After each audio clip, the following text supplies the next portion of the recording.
What if Russia attacks China? When the future of global politics are discussed, one of the most frequently covered topics is how America and other Western countries will deal with the recurring aggression from Russia and China in different ways across the world in the 21st century.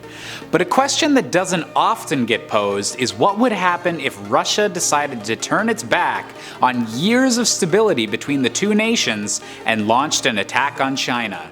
The results might not be what you'd expect. First of all, we need to take a look at why China and Russia haven't waged war since the border disputes of pre-World War I, because before those days, everyone was kind of squabbling with everyone. China and Russia are both countries known for expansion and antagonizing neighboring states, so it's curious that they so rarely showed this intent towards each other, as the two countries are neighbors in Eastern Europe. On the Chinese side of things, this may come down to the specific military philosophy that's been passed down for thousands of years regarding land that shouldn't be conquered. The idea is that if a nation has both A, its own unique culture and national identity, and B, a natural barrier between itself and China, the country is already considered a lost cause in regards to potentially expanding Chinese influence and territory.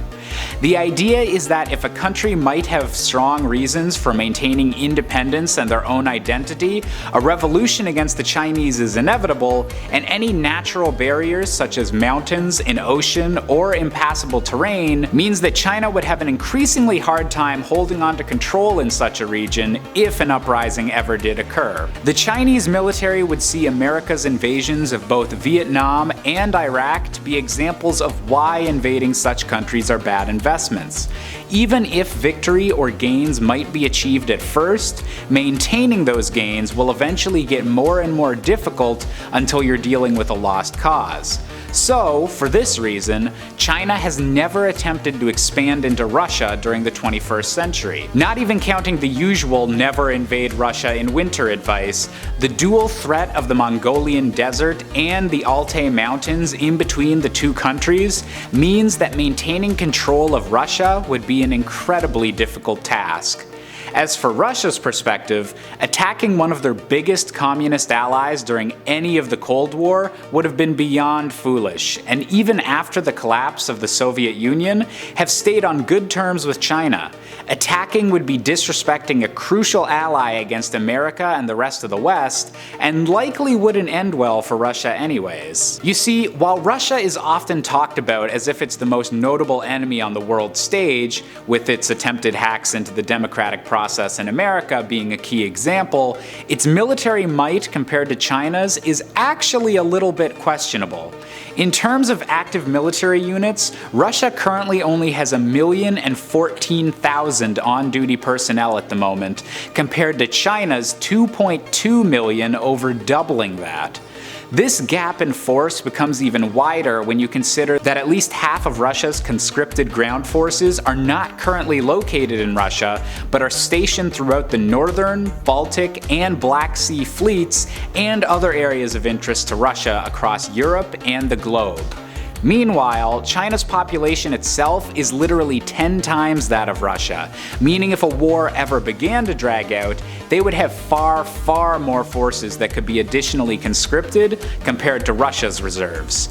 Additionally, while Russia is often lauded for the quality of its weaponry and the tech it uses to wage war, Russia is a declining superpower when compared to China, and the gap in the quality of their guns and weaponry is getting smaller and smaller by the day, to the degree that the quality of the tech would likely have very little input on the actual outcome of an extended war between these two countries. However, there is one area where the difference in tech between Russia and China might be noteworthy, and that's in regards to nuclear weaponry. China is known to have approximately 350 nuclear weapons, a scarily large stockpile until you consider that the Russians allegedly have 6,257, nearly 18 times as many. While both countries have some form of ballistic missile defenses, the sheer amount of nuclear weaponry between the two countries is intimidating to say the least, especially if you're China. In normal circumstances, nuclear weapons would likely never be used in such a close quarters war. Russia and China are literally on each other's doorsteps, and nuking your next door neighbor is going to have disastrous consequences on the health of your own people, not even taking into consideration the disastrous potential for mutually assured destruction and nuclear escalation spinning wildly out of control. If one country starts using nuclear weapons, practically every country would now consider using them as a method to contain their world-destroying potential. This is the reason that the Cold War had to remain cold, and why nuclear weapons generally aren't used in modern conflicts. However, if we are already facing a scenario where Russia is invading China, all bets are off. As a superpower that declines in stature on the world stage a little bit year by year, and with China's economic growth continuing to rise, Russia may find itself in a situation where desperate maneuvers like a nuclear attack might seem less crazy. If Russia had already committed as many troops as it could, and felt like they couldn't back down from combat with China that they themselves initiated, Russia could see their massive nuclear armory as a way to surprise and to overwhelm the huge amount of Chinese armed forces they would be dealing with on the border. This leaves China in the unenviable situation that America found themselves in during the first Cold War, not escalating Russia's aggression to the levels where it would find nuclear weapons a healthy option for victory. Furthermore, even if China is capable of pushing back the initial Russia invasion and no nuclear weapons are used, any counterattacks by China into Russian land would be difficult to pull off. Again, there's a reason that both Hitler and Napoleon found out the hard way that you shouldn't invade Russia, and that's because Russia's terrain and weather seem tailor-designed by the gods to prevent easy access by enemies. China's chances of some sort of attack or invasion in retaliation would be almost impossible, even with millions of ground forces. The terrain of Russia and the inherent advantages in holding a defensive position would mean that even with all of our 21st century advancements, war with Russia would not be easy.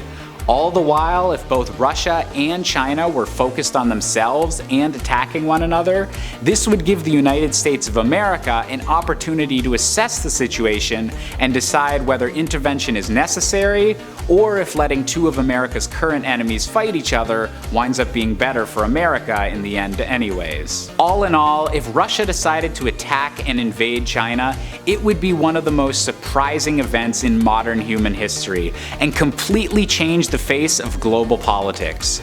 New allegiances would have to be drawn, and countries around the world would suddenly be faced with the choice of whether to pick a side in this superpower conflict or remain on the sidelines and see what happens. As the war dragged on, countries could seek to take advantage of the opportunity and attempt to also attack either China or Russia, either literally with their military or simply by instating more or economic sanctions during a time of war when those actions would be most impactful. The world would be a very uncertain place, with countries needing to decide their new place in it. And no matter who wound up winning the initial war, the one thing we know for sure is that the world would be changed forever. So if you enjoyed this video, why not hit the like button, hit the subscribe button, and let us know what kind of video you'd love to see next. As always, I've been Josh Busker, and this has been Life's Biggest Questions.